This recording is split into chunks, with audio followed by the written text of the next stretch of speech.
Olá, mais uma vez aqui, pelos espaços dos amigos de nosso lar, dando sequência às nossas reflexões de Obreiros da Vida Eterna, hoje no 14º capítulo, acompanhando aí especificamente a desencarnação do nosso irmão Dimas. Depois acompanharemos a desencarnação de outros como Fábio, Albina, Adelaide. Mas hoje ainda estamos analisando a desencarnação do nosso irmão Dimas. O André Luiz, ele estava muito interessado em aproveitar o caso desencarnação do Dimas para fazer algumas reflexões sobre exatamente a posição dos recém-desencarnados antes do sepultamento. Então ele queria saber exatamente o que acontece naquele momento dos velórios, os famosos velórios, etc. E ele pediu ao Jerônimo, que é o grande comandante da expedição, recebeu a permissão do Jerônimo para fazer as suas visitas, nesse caso, exatamente na casa do Dimas, que ele estava lá, o corpo morto dele estava na casa dele. Então ele pediu para visitar a residência dele, né, e lá ficasse o tempo que ele desejasse para poder aprender exatamente o que ocorre com o espírito logo após a desencarnação, nesses velórios, né, em lugares que tem velórios, né, ou ainda deve ter casas que mantêm corpos dos falecidos para depois levar para o cemitério. Na minha época era assim. Então, ele saiu da casa transitória de Fabiano, era noite, e foi lá para a residência do Dimas desencarnado. Lá na casa do Dimas estava cheio de amigos, cheio de encarnados, repletos também de desencarnados. E o mais importante daí é que os que estavam lá não estavam pronunciando quaisquer serviços de defesa, pois havia liberdade de trânsito na casa do Dimas, nesse processo, de seres de várias procedências. Não havia exatamente uma sentinela para tomar conta daquele ambiente em que estava sendo velado o corpo do Dimas. E ele conta aqui que em um determinado recanto, ainda ligado às vísceras já inertes, pelo chamado cordão fluídico prateado, o Dimas permanecia no colo da sua mãe com mais dois espíritos, dois amigos, né, que cuidavam dele também. E a sua mãe reconheceu o André Luiz, se cumprimentaram lá, e um dos dois que estavam com a mãe do Dimas nesse momento de socorro, ele já desencarnado, embora preso apenas por um fio tênue, né, desse laço prateado, era o Fabriciano.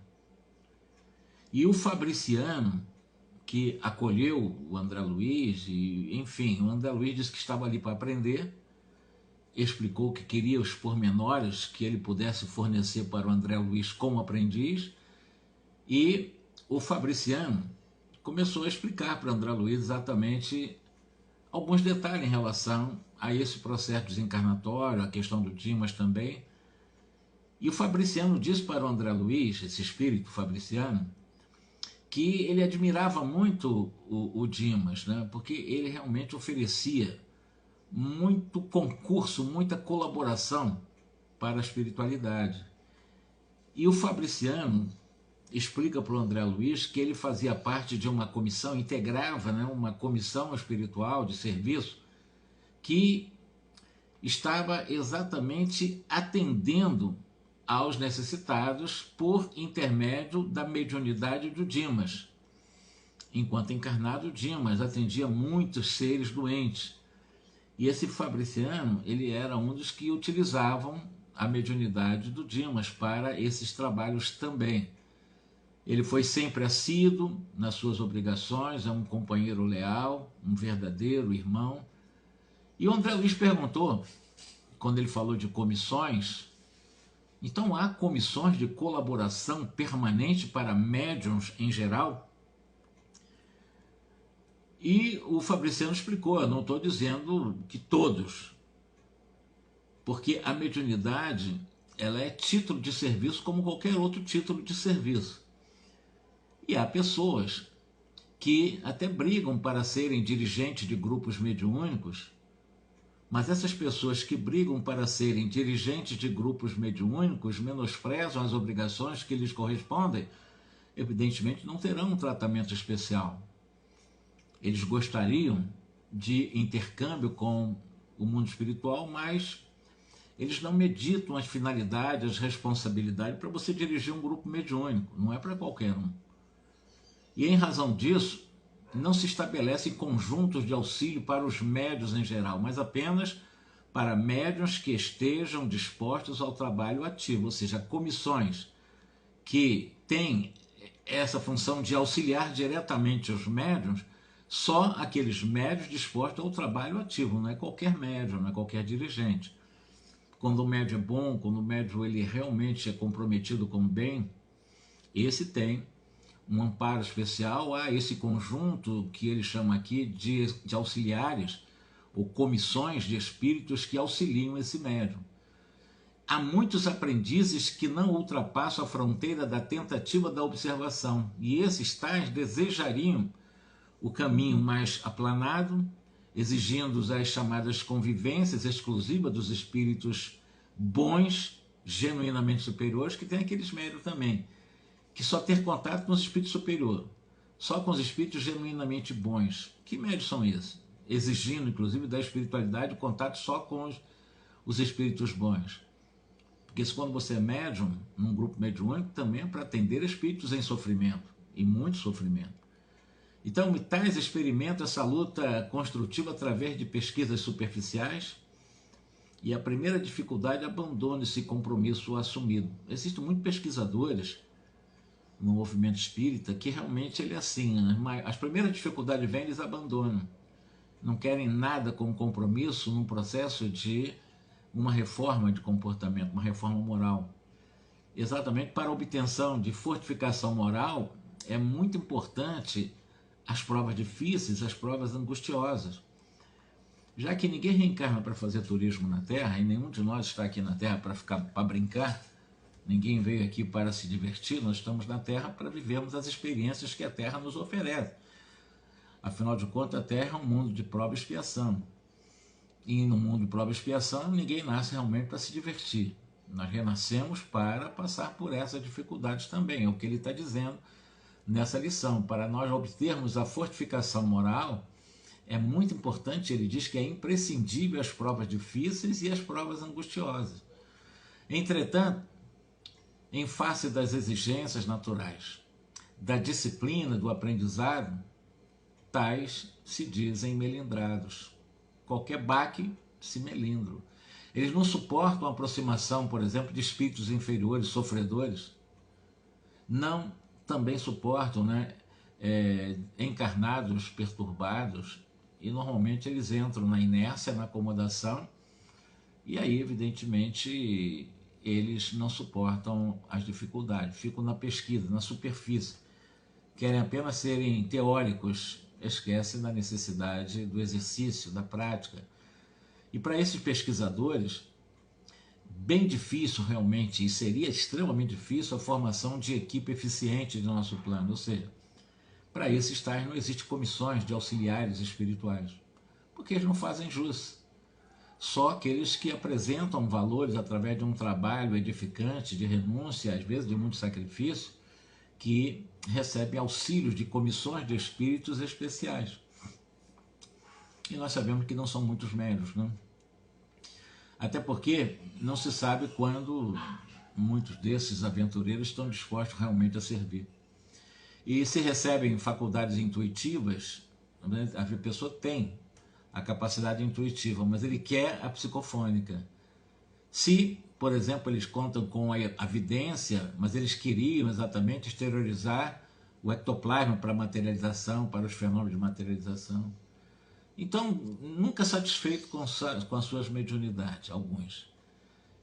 André escutou essas observações sensatas e, anotando a nobreza da alma exatamente desse Fabriciano, ele passou algumas considerações mais íntimas em torno do que ele estava fazendo ali naquele momento no velório do Dimas.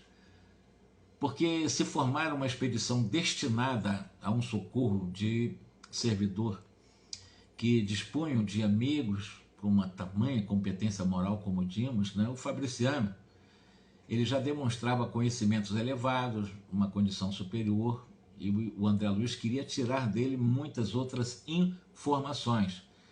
E antes que André fizesse qualquer pergunta que fosse inoportuna naquele momento do velório, o Fabriciano disse: não obstante a nossa amizade a um médium, não nos foi possível acompanhar-lhe o trânsito. Então o Fabriciano não acompanha a sua desencarnação.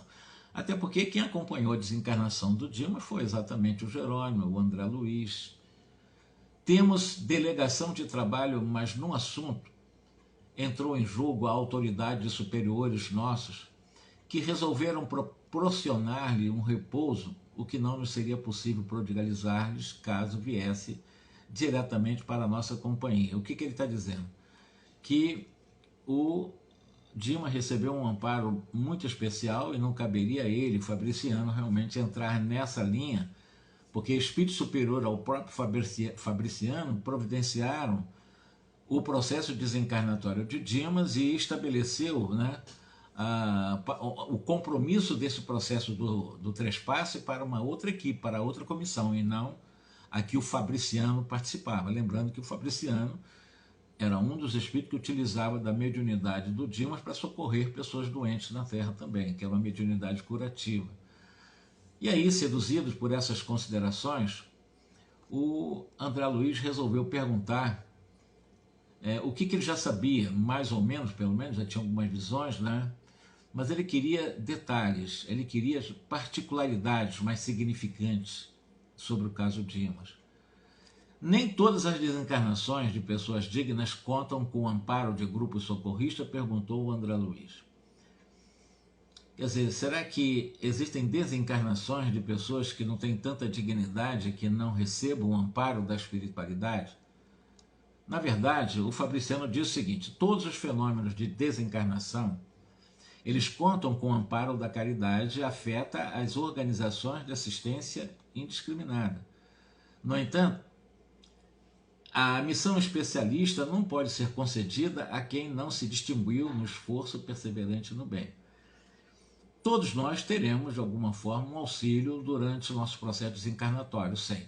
Mas não especificamente como no caso do Dimas. Lembro de que foi feito um trabalho preparatório, foi feito um processo de magnetização para que fossem extraídas as energias vitais e a partir do desprendimento do perispírito, que começou exatamente pela região abdominal, saiu do abdominal, veio para a área cardíaca e o coração entrou em descompasso, e depois veio para a área cerebral, quando, através do coronário, sai exatamente aquela chama brilhante, e essa chama brilhante atrai para si e faz a formação do perispírito agora do Dimas, fora do corpo, já desencarnado, mas nesse momento ainda ligado, mas com um tênue, uma tênue laço fluídico, mas ele já está quase 100% desencarnado.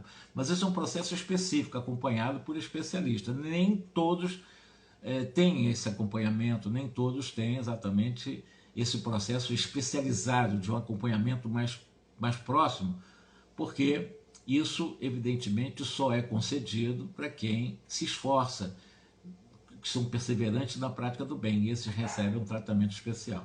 Então não é qualquer um que recebe esse tratamento especial. Todavia, o André ainda deu uma retrucada lá, né, de uma forma curiosa.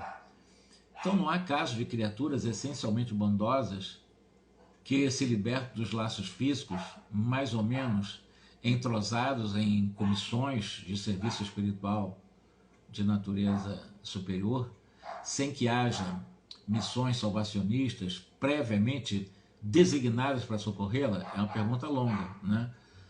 E o André ainda, nessa pergunta longa, vamos que Dimas estivesse em ligação recente com a sua comissão de trabalho e desencarnasse sem o cuidado de um grupo socorrista, seria deixado à mercê das circunstâncias? O Fabriciano explicou que isso poderia acontecer, que tinha precedência em relação a isso, e, de maneira geral, ocorrem semelhantes casos com os trabalhadores aflitos por conseguir, de qualquer modo, a desencarnação, alegando a necessidade de repouso. Então, de maneira geral, ocorrem alguns casos de uma assistência especial com alguns trabalhadores aflitos, né, para, de alguma forma, conseguir essa contribuição, esse auxílio, né, no seu processo de desencarnação.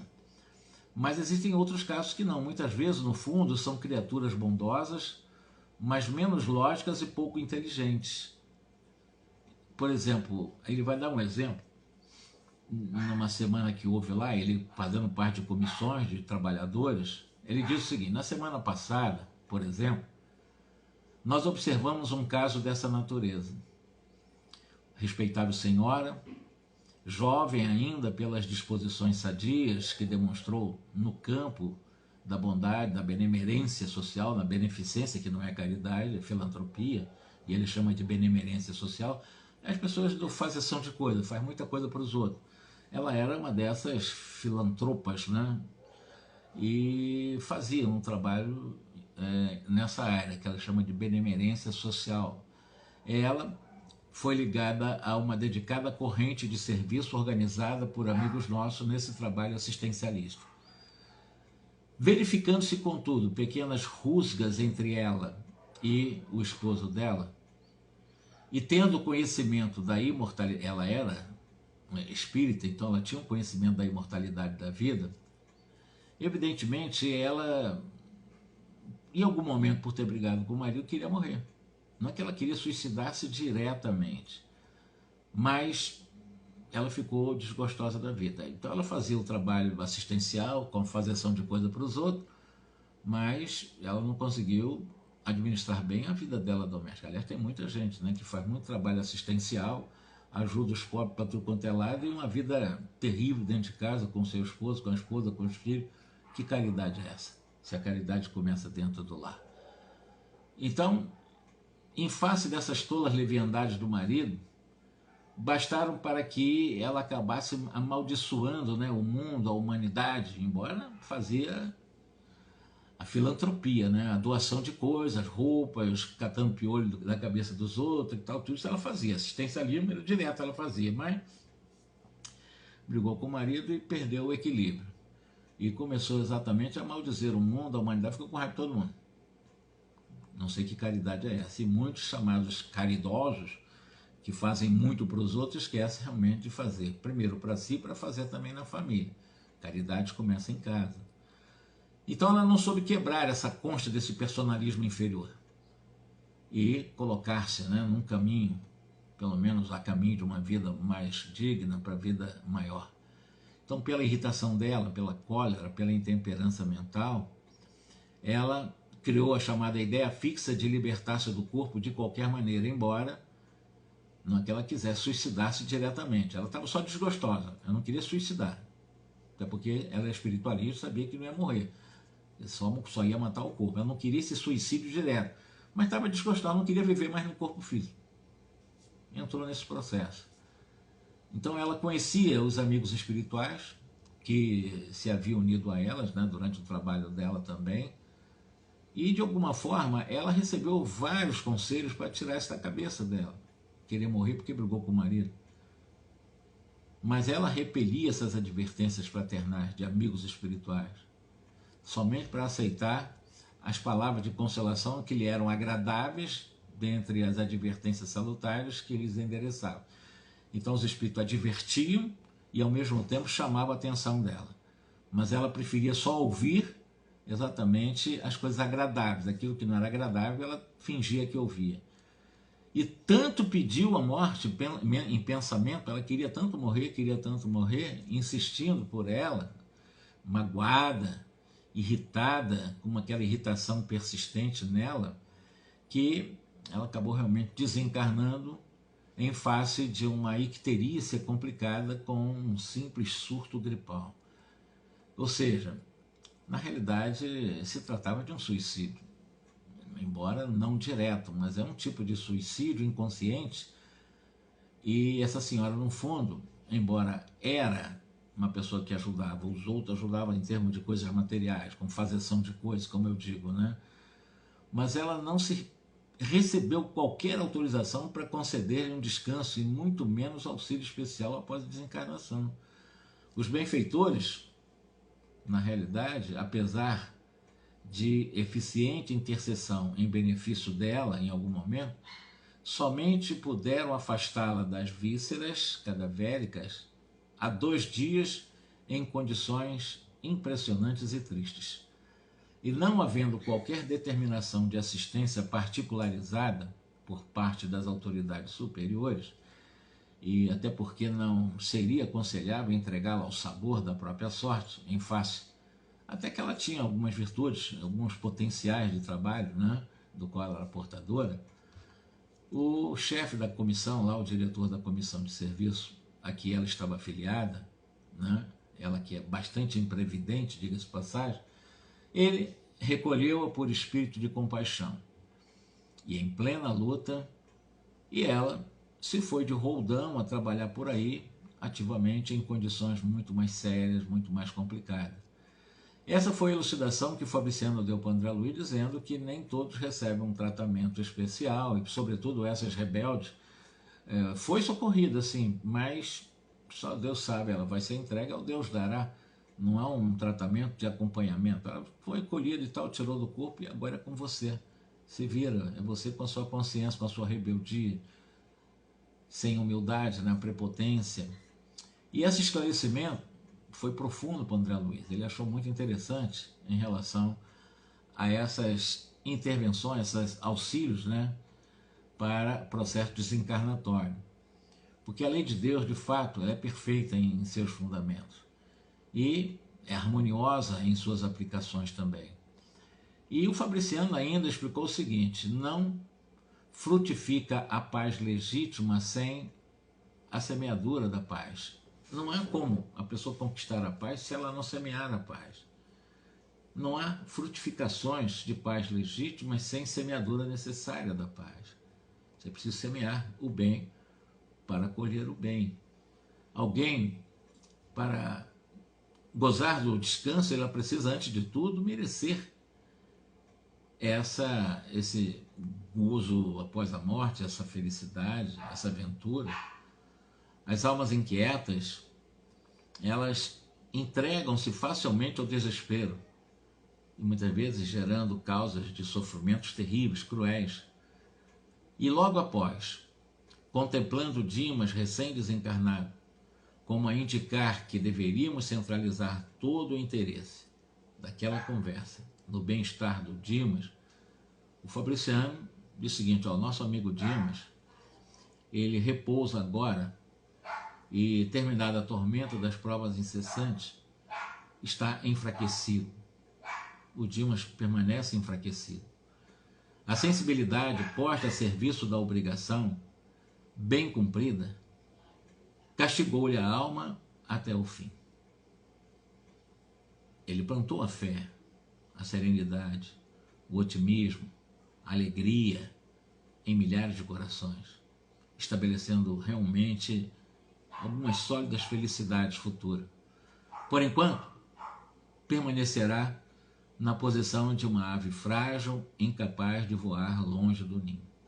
Felizmente, disse satisfeita a mãe de Dimas, que estava com ele no colo nesse momento, ele vem melhorando visivelmente. Os resíduos que o ligam ao cadáver estão quase extintos. Dirigiu rapidamente o olhar pelos ângulos da modesta residência e acrescentou: Se fosse possível receber maior cooperação dos amigos encarnados, ser-lhe-ia muito mais fácil o restabelecimento integral. No entanto, cada vez que os parentes se debruçam em pranto sobre os despojos, Dimas, ele é chamado ao cadáver com prejuízo para a restauração mais rápida. Então aquele negócio do choro, o chororô durante o velório, as lamentações, as conversas paralelas, conversas que não têm nada a ver com oração, com meditação, com respeito ao defunto, né? Lamentável, porém, o Fabriciano explicando, o nosso irmão encarnados, eles não possuem a chave de reais conhecimentos para a organização de uma ação adequada dessa hora da morte do Dimas. Exatamente por causa disso, a mãe dele, do Dimas, disse bem resignadamente, olha, eu estou insistindo para que o Dimas durma, embora o sono, que poderia ser calmo e doce, esteja povoado de pesadelos. E diante dessa surpresa, que o André Luiz ficou até abismado, né? O Fabriciano explicou o seguinte, olha, as imagens contidas na evocação das palestras, das conversas durante o velório, sobre a mente do morto que é o Dimas, mantida em repouso depois de rápido mergulho na contemplação dos fatos alusivos à existência finda, não somente as imagens, por vezes, nossos amigos presentes, superabundantes nas conversações sem proveito, desenterram com tamanho calor a lembrança de certos fatos que trazem até aqui alguns dos protagonistas já desencarnados. O que ele está dizendo? A conversa fiada que se tem num velório acaba atraindo tanto espíritos lembrados, né? Se forem pessoas que já morreram durante o velório, isso traz grande prejuízo para o defunto, para o desencarnante. E evidentemente é isso que está sendo dito aqui.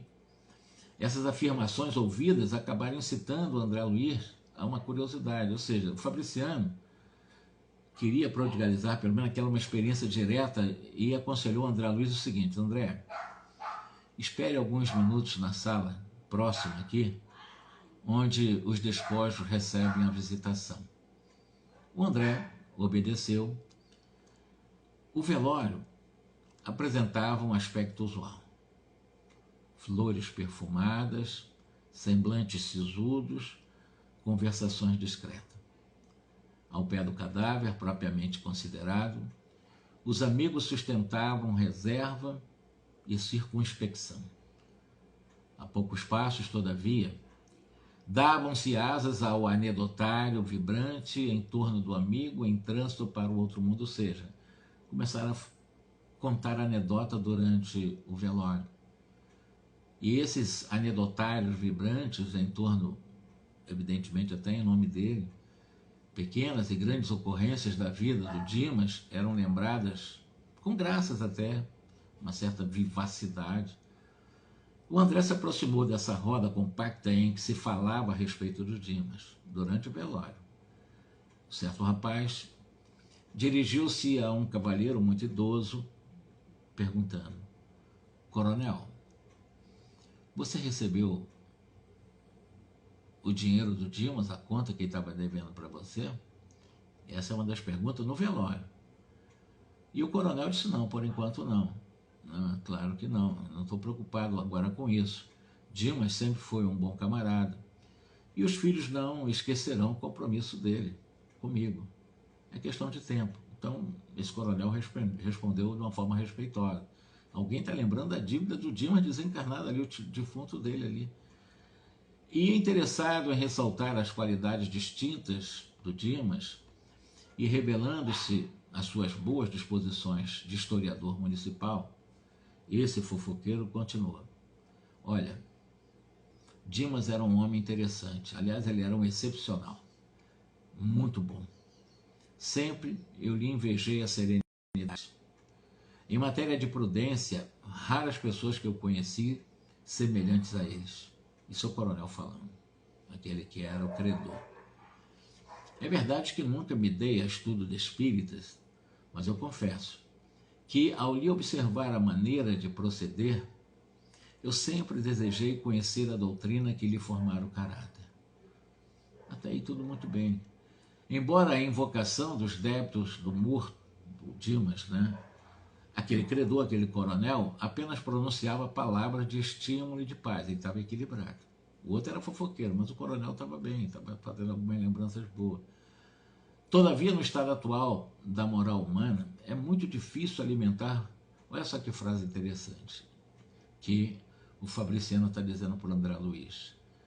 É muito difícil, no mundo de hoje, no dia que nós estamos aqui na live, mais de 5 minutos, ou por mais de 5 minutos, conversação digna, proveitosa, cristalina, num grupo de pessoas superior a 3 criaturas encarnadas.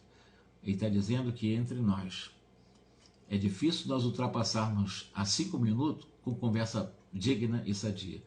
Passou 5 minutos, as conversas são conversa fiada, é fofoca, é falar mal dos outros, sempre é coisa ruim, não é coisa boa. São conversas inaproveitáveis, não dignas, indignas. É o que ele está falando, nós não conseguimos ficar mais de 5 minutos com conversas boas. Passou de 5 minutos, com mais de 3 pessoas, a conversa vai descambar para inutilidade. O comentarista que estava comentando lá, né, começou realmente a falar em tom confidencial. Poucos homens foram de boca fechada como Dimas. Eu conheci muito bem ele, faz muitos anos, e estou certo de que foi testemunho ocular de um terrível crime que nunca foi desvendado para os juízes da terra. Aí um outro perguntou, mas nunca souberam? E, evidentemente, aqueles que estavam ouvindo esse narrador mostraram silenciosa negativa, ninguém sabia. Vai para 30 anos, diz esse narrador. Dimas residia ao lado de uma nobre família.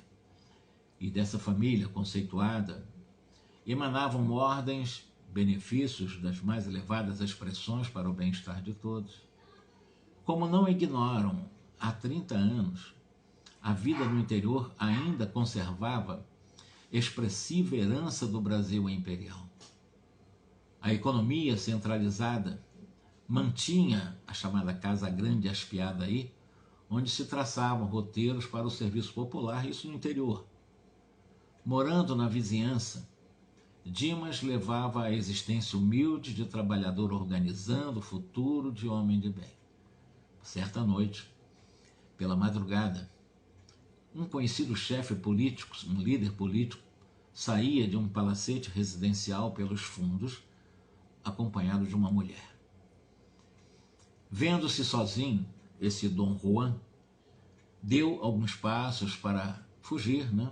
Olhou para um lado, cauteloso, para outro lado e tal, mas ele reparou que alguém lhe observara a intimidade com a esposa de um respeitável amigo. Ou seja, ele viu esse Dom Juan com a esposa de um amigo dele, um amigo desse que reparou que estava de fora, viu o Dom Juan fazendo aí a traquinice aí. E era um homem simples, modesto, operário, que estava ali por acaso, inclusive. Ele viu a traição da esposa de um amigo dele, né? E esse político chegou perto dele já com raiva. E ele disse, doutor, eu não estou olhando vocês não, juro. Pô, você vai morrer de qualquer modo. Ele ficou com raiva. Você vai morrer de qualquer maneira. E ele pediu para não morrer, né? Se ajoelhou e tal, e esse Dom Juan deu um tiro exatamente no peito desse rapaz, não tinha nada a ver com isso. Viu por acaso ele, o Dom Juan, sair com a mulher do outro, que ele conhecia. E não valeu exatamente ele ficar de joelhos lá, nessa súplica, porque o adúltero acabou realmente dando um tiro no coração dele. E saiu, fugiu. O Dimas viu isso, né? Ele observou esses fatos, uma curta distância, gritou, inclusive, fazendo-se ouvir pelo assassino, inclusive, que até o reconheceu pelas exclamações. Em seguida, correu no sentido de amparar o ferido, o Dimas, né, para ajudar o ferido, né, que nem chegou a gemer, levou um tiro no peito e morreu na hora. E tendo se aproximado do assassinado, ficou em silêncio, o Dimas. Ele viu tudo também. E sendo chamado para depor como testemunha, esclarecimento pelas autoridades, ele que sabia tudo, não revelou nada. Ele protegeu o morto nos funerais, dispensou-lhe extremo cuidados extensivos à sua família, do morto, que era uma pessoa simples, né? Portou-se como um cristão fiel. Não contou para ninguém o fato. E o caso policial foi encerrado na suposição de latrocínio. Era interior, ninguém soube. O Dimas sabia. E a única testemunha que era o Dimas, né? Ele considerava preferível o silêncio ao escândalo que traria muitas desavenças domésticas, sociais. Ele optou ficar calado. Boca segura, diz lá o homem. Eu não conheci um homem mais discreto que o Dimas. Mas o coronel foi perguntado para ele, mas coronel, como veio você a saber? O coronel é uma pessoa de posse também, né? Como é que você veio a saber essas particularidades? Se Dimas não disse para ninguém, se ele não denunciou para ninguém, como é que você ficou sabendo? Aí o coronel, né, ele deu uma respirada assim, vantagens da boa amizade com os sacerdotes. Então eu soube pelo sacerdote. É o meu velho amigo, o padre fulano lá das Quantas, que Deus o guarde, já tinha desencarnado, né? Contou-me o fato sumamente impressionado. Ouviu o assassino em confissão, antes da morte do assassino, né? E obteve todos esses detalhes, esses pormenores dessa obscura ocorrência, do qual o Dimas sabia. E o homicida, cuidadoso na exposição das faltas, não se esqueceu de falar do Dimas. Ele sabia que o Dimas tinha visto e falou para o vigário, para o padre, né, que o Dimas tinha visto, né, como exclusiva testemunha do pecado mortal cometido por ele. O padre, contudo, excelente amigo, cheio de experiência do mundo, não trouxe o caso a público também. As pessoas envolvidas no drama deixaram descendências distintas, seria crueldade rememorar o acontecimento tão triste. E o narrador, o coronel, estampou uma curiosa expressão no rosto e terminou. Tudo passa. Olha só, esse coronel falando no velório do Dimas, né? Morreram a vítima, a adúltera, o assassino, o confessor, que foi o padre, e agora a testemunha, o Dimas. Então todos daquele cenário foram embora. Certo, haverá lugar para, em algum momento fora deste mundo, para fazer-se justiça, porque isso não foi justiçado. E nesse momento em que ele estava falando do assassino, uma horrível figura, seguida de outra não menos monstruosa, surgiu de inesperado. Acercando-se do leviano comentador, que era o coronel no caso, ouviu-lhe ainda as últimas palavras, sacudindo, e gritou: sou eu, o assassino, que quer você de mim? Por acaso você é juiz? Por que está me chamando? Olha que só em ter citado o assassino, ele veio para o enterro do Dimas. Só nessa fofoca lá do coronel. E o coronel não enxergou nada, né? Não viu nada, né? Na realidade. Mas o corpo do coronel, o encarnado, né, foi atingido por uma involuntária estremeção, ele deu aquele choque anímico, né, que acabou arrancando risos dos presentes. Olha, daquela tremedeira, né? E logo após, esse homicida desencarnado, atraído talvez pelo cheiro forte das flores reunidas naquela essa improvisada, né, que antigamente aqueles estrados onde se colocavam os caixões dos corpos para serem velados, teve a perfeita noção do velório. Ficou abalado, precipitado, pondo-se na contemplação do Dimas, reconheceu, estampou um gesto de profunda surpresa, ajoelhou-se e gritou diante do corpo do Dimas. E gritou, começou o assassino, né, chamando Dimas, Dimas, Dimas, pois também tu vens para a verdade? Onde estás, bom amigo, que me velaste a falta com o véu da caridade sem limites? Por favor, socorra-me. Estou desesperado. Onde encontrarei a minha vítima para suplicar o perdão de que necessito? Então agora o assassino querendo encontrar a vítima, pedindo para pedir perdão e pedindo ajuda ao Dimas. Ajuda-me. Lembre que Dimas está nesse momento em um processo desencarnatório complicado, no colo da mãe dele e desses dois auxiliares, dentre os quais um deles é o Fabriciano. Ajuda-me ainda, tem compaixão, deve saber o que ignoro, socorre-me. E começou a ficar desesperado pedindo socorro ao Dimas. Ao lado do infeliz em rogativa, diversas entidades sofredoras permaneciam estáticas.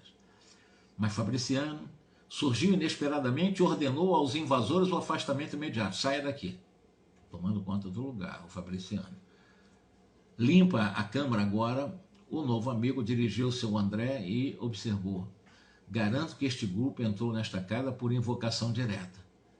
E o André narrou impressionado o que vira. Ele ouviu o André calmamente e ponderou: Dimas, não obstante dedicado à causa do bem e compelido a um grande esforço de cooperação na obra coletiva, ele descuidou-se de incentivar a prática metódica da oração em família no santuário de casa.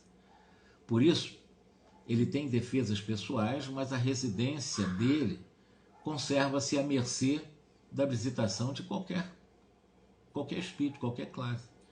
E essa explicação era significativa. André ele começou a compreender a razão desses sentimentalismos prejudiciais de uma família inconformada. No caso da morte do Dimas, todos estavam inconformados ali. E desejando, porém, fixar o aprendizado da noite sobre o assunto atinente à desencarnação, André perguntou: Dimas, terá ouvido a súplica do irmão desventurado, assassino, que estava pedindo socorro? Geme sob terrível pesadelo nos braços maternos? E o Fabriciano explicou para ele: olha, ao recordar o fato relatado, desde alguns minutos, acompanhamos a agitação dele, reparando que recebia choques desagradáveis através do cordão final. Ouvindo e vendo os quadros invocados, o André insistiu perguntando.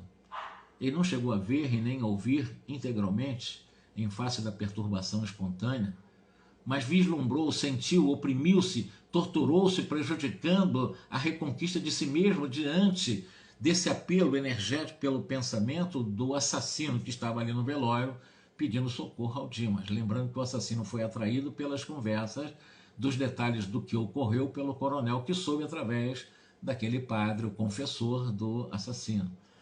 As forças mentais estão revestidas de um maravilhoso poder. Indicando os grupos que continuavam conversando, o nosso amigo na esfera carnal são ainda muito ignorantes para o trato com a morte. Ao invés de trazerem pensamentos amigos, pensamentos reconfortadores, preces de auxílio, vibrações fraternais, o que eles fazem no velório? Atiram ao desencarnado as pedras e os espinhos que deixaram nas estradas percorridas durante a encarnação. É por isso que, por enquanto, os mortos que entregam despojos solitários nos necrotérios da indigência são muito mais infelizes. Ainda não havia terminado de todas as considerações quando a esposa do Dimas, num acesso de pranto, levantou-se do leito de repente e começou a gritar o nome do Dimas, comovedoramente chorando, Dimas, como ficarei? O Fabriciano, dirigente, exatamente, tomando conta da situação, apressado, foi para o quarto dela e exatamente fez com que pudesse contê-la, né? E estabeleceu nela exatamente um processo de, vamos chamar assim, magnetização hipnótica, que ela entrou em sono profundo e ficou mais calma. E nesse momento, evidentemente, ao contato, o Dimas ressentiu um pouco, né? Porque pelo fio prateado estabelecera-se um vigoroso contato entre a esposa e o Dimas. E o Dimas se ergueu do colo da mãe dele, cambaleante, né? Apesar do carinho maternal, ele estava pálido, estava semilouco nesse momento, avançou para a sala mortuária, rogando paz, mas antes que pudesse aproximar-se muito dos seus próprios despojos, Fabriciano aplicou-lhe energia de proteção, isso na mulher, né? Na esposa dele, né? E ela, bem imprudente, naquela gritanhada danada dentro da casa, o Fabrício então fez com que ela se prostrasse e ela foi conduzida ao leito sem nenhum sentido, ou seja, ela realmente foi hipnotizada para não ficar gritando ali no velório. E o Fabriciano explicou o seguinte: ó, há situações em que o drástico deve ser medida inicial. Eu fui drástico nesse momento, eu tive que fazer ela desfalecer mesmo. Nosso irmão, ele muito fez, o Dimas, ele muito fez pela harmonia dos outros durante a sua existência e merece uma libertação tranquila, merece uma desencarnação pacífica.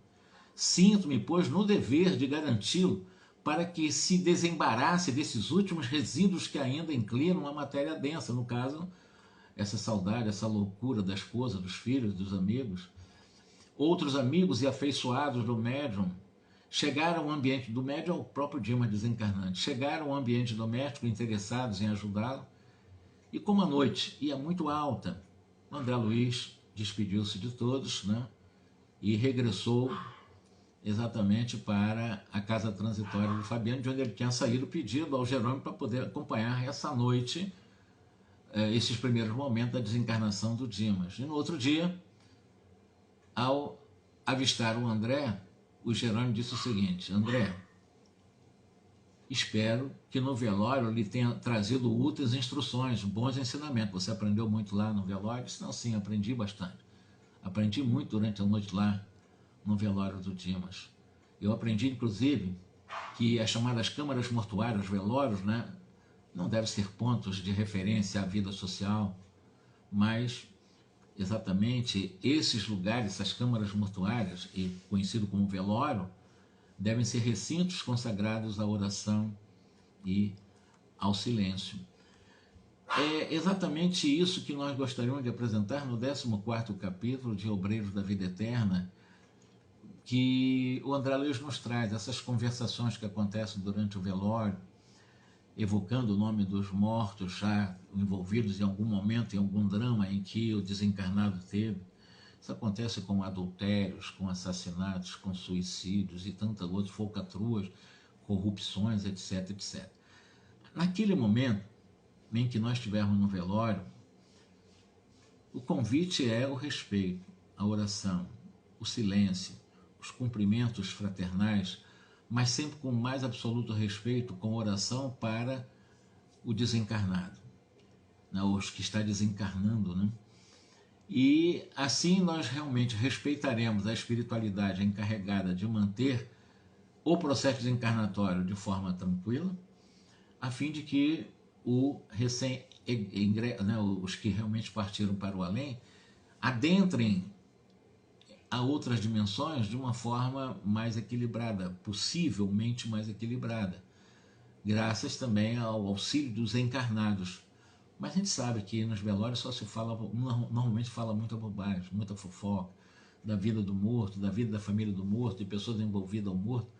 Quer dizer, uma inconveniência total. E é exatamente o que o André Luiz aprendeu. De mais importante ali foi exatamente isso, né? Que esses lugares não devem ser pontos de referência à vida social, mas um local consagrado à oração e ao silêncio.